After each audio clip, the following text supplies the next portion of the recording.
오늘은 예수님이 선포한 하나님 나라의 복음, 그런 주제로 말씀을 전하겠습니다.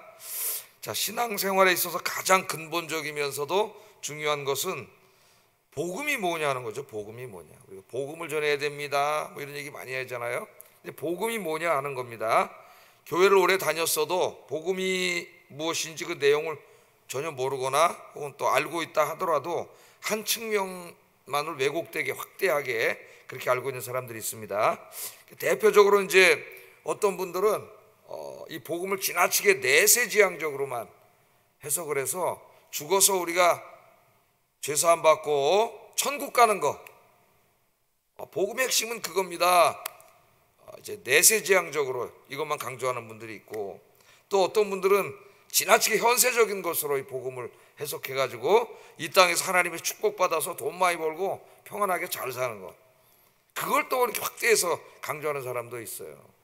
또 이제 어떤 분들이 두 개를 잘 이렇게 섞어가지고 혼합을 해가지고 이 땅에서도 하나님 복 많이 받아서 돈도 많이 벌고 그냥 큰 집 사고 여기서도 천국 같이 살다가 죽어서도 또 천국에 가서 그냥 사는, 얼마나 좋아요.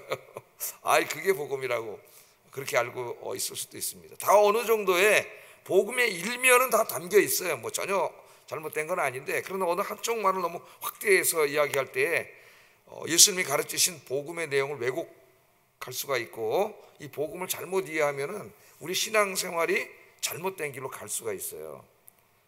그래서 오늘 이 복음에 대해서 이야기를 하려고 합니다. 오늘 말씀을 보면 예수님께서 이 땅에 오셔서 하나님 나라의 복음을 열심히 전하셨다는 것을 이야기합니다. 1절 한번 읽어보겠습니다. 시작. 마을에 두루 다니시며 하나님의 나라를 선포하시며 그 복음을 전하실세.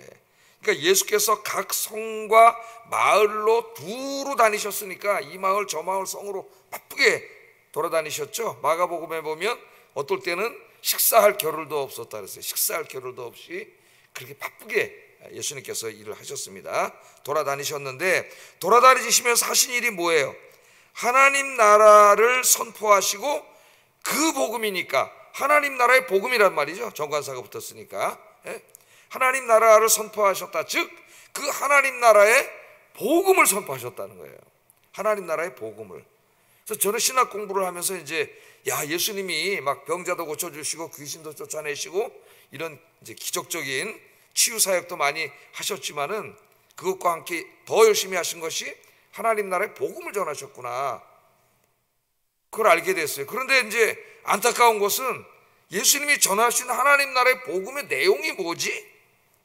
성경 아무리 읽어도 없잖아요. 그 다음에 보면 예수님이 하나님 나라의 복음을 전했다고만 그랬지, 예수님이 전하신 하나님 나라의 그 복음의 내용이 무엇인지 설명을 하지 않아요. 밑에 보면 예수님이 공적인 사역을 제일 먼저 시작하실 때에도 회개하라, 천국이 가까웠느니라. 이제 마태복음에 그렇게 나오죠. 천국은 하늘에 있는 나라잖아요. 마태복음에는 하나님 나라라는 말이 안 나옵니다. 하늘의 나라라고 나와요. 근데 복수로 써가지고 하늘들의 나라, 하늘들의 나라를 한문으로 하면 어떻게 돼요? 천국이 된 거예요. 그래서 그렇게 번역함으로 우리가 이해하면 천국 그러면 죽어서 가는 저 하늘에 있는 나라, 이렇게 되니까 내세지향적으로 이제 우리 기독교가 들어올 때 초기에 그렇게만 많이 받아들인 겁니다. 죽어서 천국 가는 거죠. 그것만 많이 이야기하는 거예요. 그러니까 이 천국은 오늘 누가복음이나 마가복음의 용어로 말하면은 하나님의 나라예요. 누가복음이나 마가복음에는 하늘의 나라라고 하지 않고 하나님의 나라라 그래요. 그러니까 마태복음은 유대인들을 대상으로 썼기 때문에 하나님이란 말을 안 씁니다. 왜냐하면 유대인들이 하나님을 발음하지 않아요. 근데 그들이 복음을 전해야 되는데 그들이 막 혐오감을 절대 하지 않는 금기되는 언어를 사용할 리가 없어요. 그래서 하늘들의 나라라고 그런 거예요. 그러나 누가복음이나 마가복음은 이방인을 대상으로 썼기 때문에 하나님의 나라라고 이야기합니다. 더 정확한 얘기가 이제 하나님의 나라예요. 하나님의 나라. 하늘들의 나라, 그러니까 이제 저기 죽어서 가는 천국으로만 잘못 이야기가 된 거예요. 하나님의 나라의 복음을 전했습니다. 자, 하나님의 나라의 복음이 뭘까? 오늘도 보면 나오지 않아요. 하나님 나라의 복음을 믿으세요, 이러지 말진 않았을 거 아니에요. 예수님이 열심히 하나님 나라의 복음을 설명했는데 누가가 그걸 그냥 하나로 묶어가지고 이걸 하나님 나라의 복음, 그러니까 복음은 뭐예요? 기쁜 소식이죠. 하나님 나라의 기쁜 소식을 전했다 그랬는데 그 내용은 나오지 않아요. 그래서 우리가 이제 이 복음서 전체를 다 읽어보고 또 신약 성경 전체를 읽어볼 때에 예수님이 전하신 하나님 나라의 복음은 이런 것이구나, 그런 전체적으로 우리가 알 수 있는 거죠. 그렇게 성경은 설명을 하고 있습니다. 그래서 오늘 아침에 좀 이 하나님 나라의 복음의 본질이 뭐냐, 첫째는 하나님의 구원이에요. 하나님의 구원. 복음의 핵심은 죄인을 사랑하시는 하나님입니다. 예수님이 누구세요? 지금 이 하나님 나라 복음을 전하신 그분이 누구예요?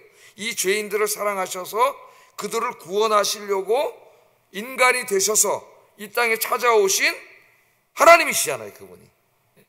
그분이 하나님이에요. 그분이 이 땅에 왜 오셨어요? 이 복음의 본질의 제일 중요한 부분입니다.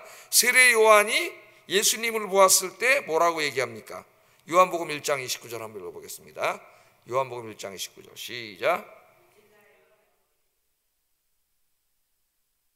보라, 세상 죄를 지고 가는 하나님의 뭐예요? 어린 양이로다. 어린 양. 여기 어린 양은 이제 유월절 어린 양을 상징한 거죠.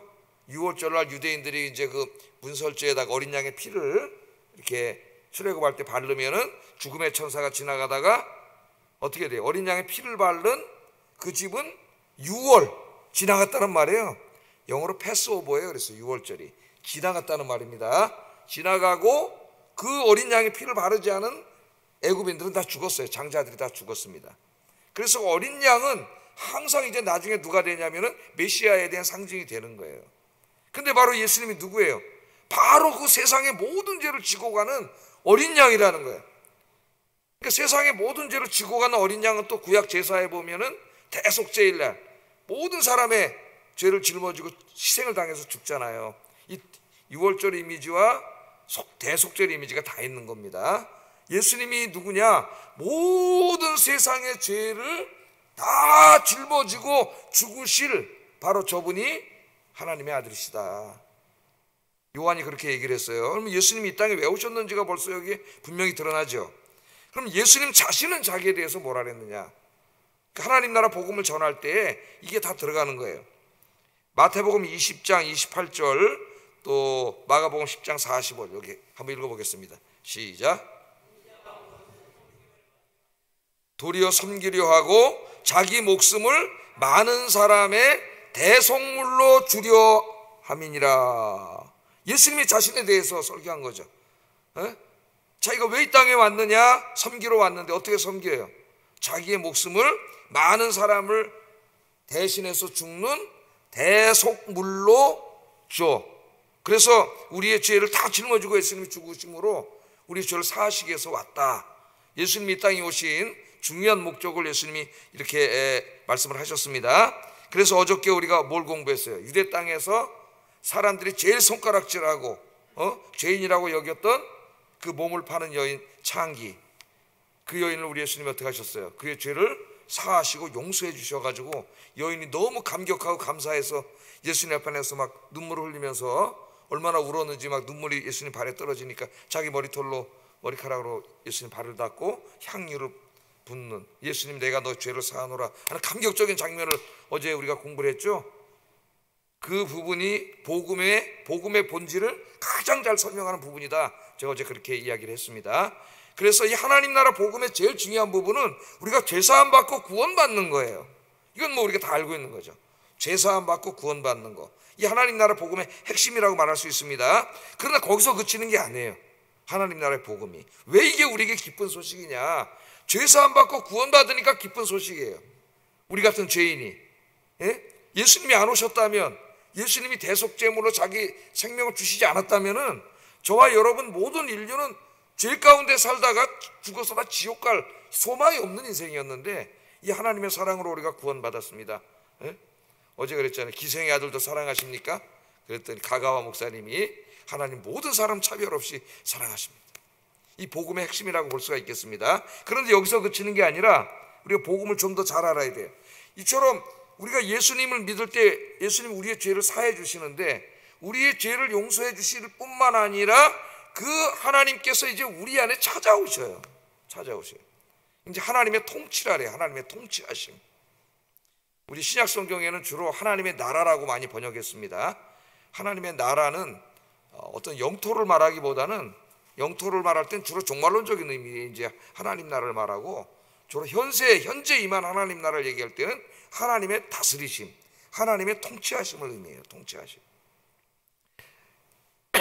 그래서 우리가 이제 예수님 믿고 죄사함 받고 구원받으면은 아무 일도 안 벌어지는 게 아니라 누가 찾아오세요?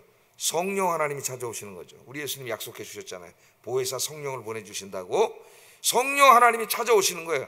그럼 우리가 예수 믿기 전에 우리의 모습은 성경에 의하면은 어둠의 권세자에 의해서 지배되고 있었어요.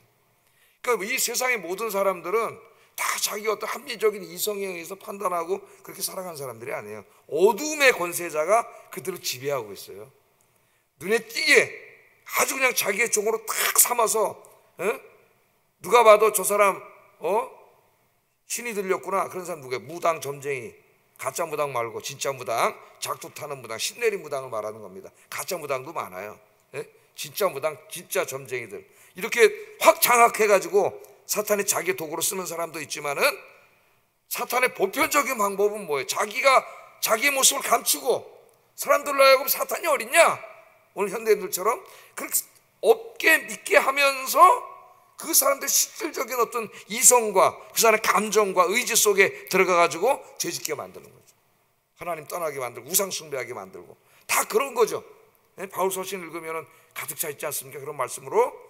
그런데 우리가 예수 믿게 될 때 죄사함 받을 뿐만 아니라 하나님의 통치가 임해요. 성령님 우리 안에 확 임하시기 때문에 이 어둠의 권세자인 사탄이 다 쫓겨나가.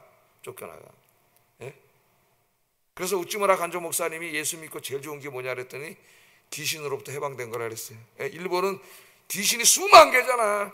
소풍 가면 소풍 가는 귀신에게 잘 보여야 되고, 공부 잘하려면 공부 잘하는 귀신에게 잘 보여야 되고, 귀신 무서워가지고 그렇게 살았는데 예수 믿으니까 어때요? 성령님이 찾아오니까 그냥 모든 귀신으로부터 해방돼가지고 너무 행복하다, 그런 간증을 합니다. 우찌무라 간조 목사님이. 성령님이 찾아오시니까 내 안에 있던 이 모든 귀신의 세력이 다 쫓겨나가는 거야. 다 쫓겨나갔어. 사탄이 우리 안에 거하면서 우리를 어떻게 통치했어요? 죄와 죽음으로 통치했다고 바울이 이야기하죠. 죄. 그래서 우리 안에 죄를 가지고 와가지고 어떻게 해요?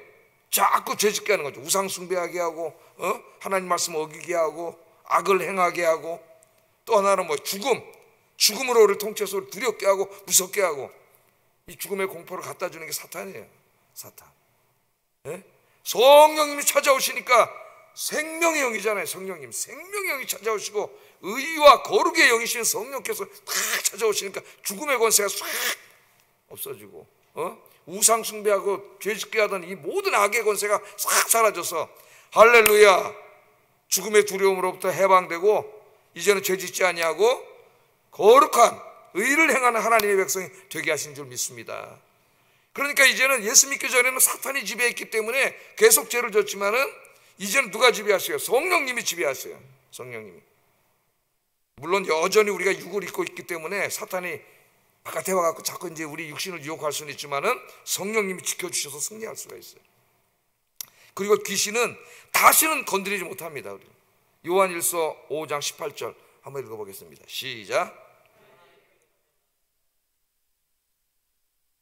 만지지도 못하는 이 악한 자는 귀신이에요. 귀신. 그러니까 귀신 무서워하지 마세요. 예수 믿는 사람. 악한 자가 어떻게 해요? 만지지도 못해요. 여러분 안에 누가 있어요? 여러분 혼자가 아니에요. 누가 있어요? 성령님이 계셔요. 그러니까 귀신 무서워하지 마세요. 이제 여러분이 나사렛 예수의 이름으로 사탄아 물러가라 그러면 귀신이 다 쫓겨나가는 줄로 믿습니다. 여러분은 하나님의 통치가 임한 분이고 하나님의 영이 임한 분이에요. 이 하나님 나라 복음 두 번째 축복이에요. 첫째는 내가 죄사함 받고 구원받고, 두 번째는 사탄이 쫓겨나가고 하나님이 통치하시는 하나님의 백성이 된 겁니다. 그럼 세 번째, 이제 여기서 세 번째 축복이 나오는데, 하나님의 성령은 생명의 영이에요. 하나님의 생명력이 내 안에 확 들어오기 때문에 다음으로 우리가 받는 축복이 뭐냐면 치유예요. 치유의 역사가 일어납니다. 치유 역사가. 치유가 뭐냐? 이걸 신학적으로 정의를 하면은 하나님을 떠난 인간에게 필연적으로 발생할 수밖에 없는 모든 인간의 실존적인 고통으로부터의 구원. 하나님 떠난 인간에게는 필연적으로 찾아올 수밖에 없는 게 죄와 죽음과 질병과 고통이죠. 이 모든 고통으로부터의 구원, 그것을 신학적으로 말하면 치유라 그래. 치유는 굉장히 포괄적이고 전인적인 것입니다. 그래서 복음서를 읽어보면 예수님이 병 고치는 이야기가 굉장히 많이 나오죠. 예? 눈도 뜨게 하시고 귀도 열어주시고 못 걷는 사람 걷게도 하시고 베드로의 장마 열병도 고쳐주시고 이 병을, 육신의 병을, 그러니까 성령이 임하시면은 치유의 역사가 일어나요. 치유의 역사가. 올바른 복음이 선포되는 곳에서는 치유의 역사가 일어납니다. 만일 복음을 들었는데도 치유가 일어나지 않으면 그 사람에게는 아직 하나님의 나라가 실제화되지 않은 거예요. 어떤 사람에게 치유가 일어났다고 하는 것은 그 사람에게 하나님의 나라가 실제화된 겁니다. 그러니까 하나님의 통치가 확 임한 거예요. 성령님이 확 임하니까 몸이 강건해지는 거예요.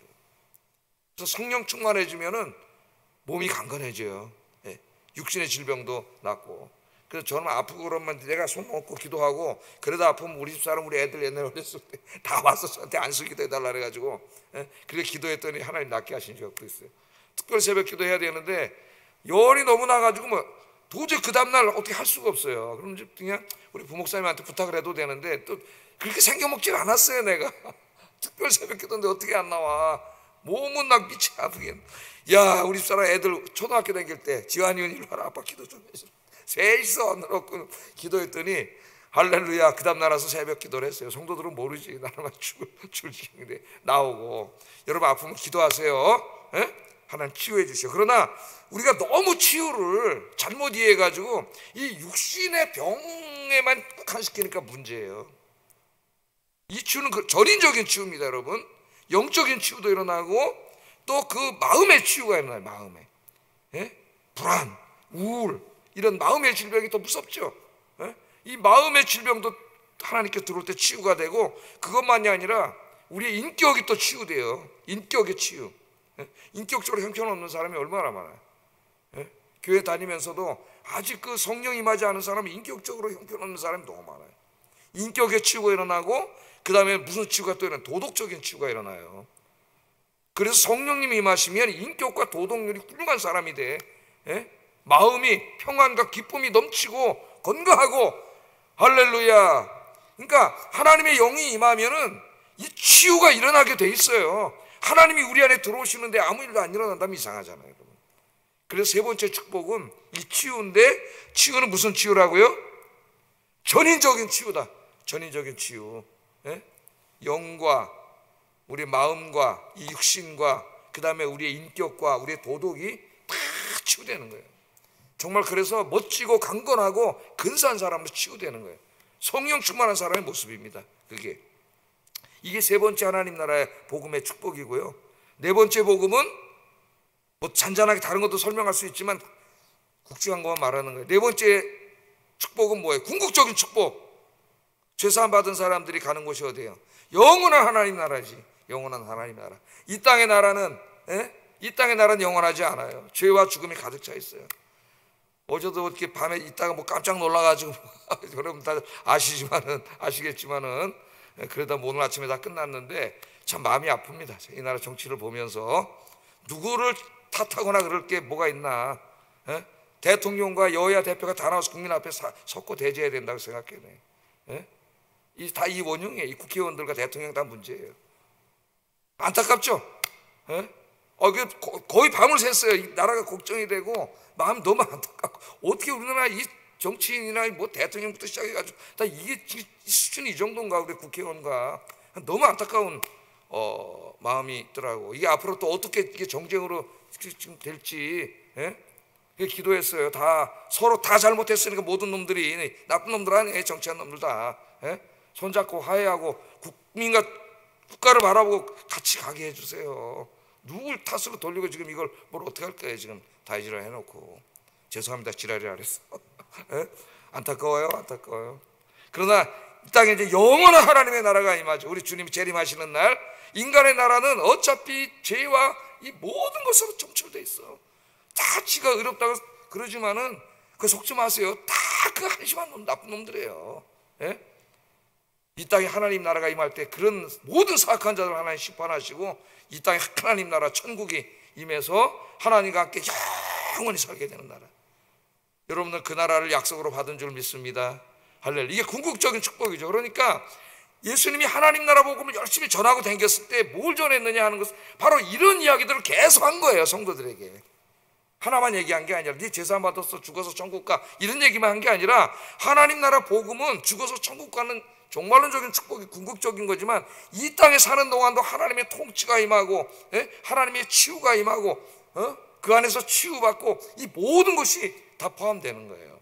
근데 여러분 예수 믿고 오늘 새벽에 이렇게 새벽 기도하러 오신 여러분 주님의 이름으로 환영하고 축복합니다. 저와 여러분 이 복을 받은 사람이에요. 그런데 우리가 하나님의 가까이 매일 나가지 않으면 성령 충만하지 않으면 이걸 잊어버릴 수가 있어요. 자꾸 성령 충만 어떻게 해요? 충전지와 같다 그랬죠. 그래서 이 축복을 매일 누리며 살아야 되는데 그럼 매일 하나님 앞에 나와서 경건 시간을 가져야 돼요. 기도와 말씀으로 주님을 만나 그런 여러분 되시기를 주의 이름으로 축복합니다. 그러면 매일이 행복하다. 매일이 이 정치하는 사람 때문에 어제 잠을 하나도 못 잤어. 30분 자고 왔어. 30분 나라가 걱정이 돼가지고 30분 자고 와서 지금 정신이 몽롱해. 정신이 앉아서 기도밖에 안 나오네. 가슴이 답답해가지고 어찌 우리나라가 이렇게 된다는 이 안타까운 마음이 있어요. 여러분 나라 민족으로 해서 기도해 주시기 바랍니다. 오늘 아침에 좀 많이 기도하세요. 자, 이처럼 예수님께서 온 땅을 돌아다니면서 하나님 나라의 복음을 전했습니다. 그런데 예수님 혼자 하신 게 아니잖아요. 오늘 말씀에 뭐가 나와요? 12 제자들이 있었고 또한 예수님과 함께 다니면서 예수님의 사역을 재정적으로 도운 분들이 있어요. 그걸 소개하고 있어요. 이분들이 중요한 거예요. 1절 하반절부터 3절까지 한번 읽어보겠습니다. 시작.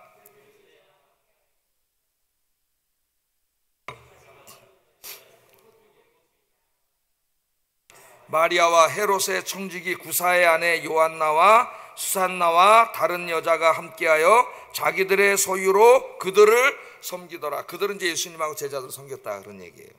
그러니까 특별히 이 누가는 예수님 혼자 하신 게 아니라 이제 제자들이 함께하면서 예수님 하나님 나라 복음을 전하고 또 제자들도 2명씩 짝져서 막 전하고 뭐 성경이 많이 나오죠. 하나님 나라 복음을 이제 전한 겁니다. 그런데 특별히 누구를 강조하냐면은 자기들의 소유로 예수님과 제자들의 하나님 나라 사역을 섬긴 여인들을 소개하고 있어요.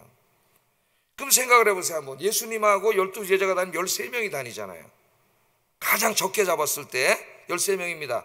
그럼 13명이 삼시세끼 밥 먹어야 되잖아요. 그 다음에 잠을 자야 되잖아요. 이 사람들 직업 다 내려놓고 지금 돌아다닙니다. 지금 돈 버는 사람 없어요. 그러면 이 비용이 생각을 해보세요. 엄청나게 많이 들겠죠. 비용이. 그러면 하나님께서 이 비용을 하늘에서 떨어뜨려 주셨나요? 야, 주일 열심히 하는구나. 그래가지고 돈보따리 하나에다 딱 떨어뜨려주고 그런 게 아니잖아요. 이 비용이 어디서 나왔을까? 그것을 누가는 우리에게 이렇게 보여주는 겁니다. 여기 이렇게 주님의 은혜를 받은 사람들과 이 여인들이 자기들의 소유를 들여서 섬겼다는 거예요.